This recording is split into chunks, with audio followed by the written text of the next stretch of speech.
ह्याचीच फक्त एक लोकांना उत्सुकता आहे. बाकी त्याआधी दिल्लीमध्ये आखाड्यात सगळे उतरलेले आहेत.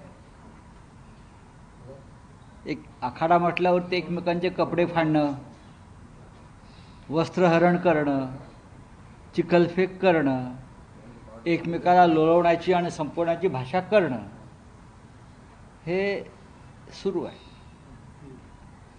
खरं म्हणजे आमच्या सगळ्यांचा राजकीय शत्रू जो देशाच्या लोकशाहीच्या मुळावर आलेला आहे तो भारतीय जनता पक्ष आहे. आम्ही लोकसभेला सगळे एकत्र येऊन भारतीय जनता पक्षाला मागे रेटलं. इंडिया आघाडीनं एनडीएचा भारतीय जनता पक्षाचा पराभव केला.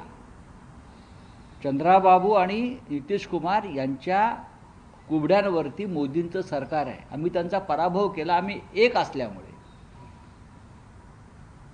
दुर्दैवानं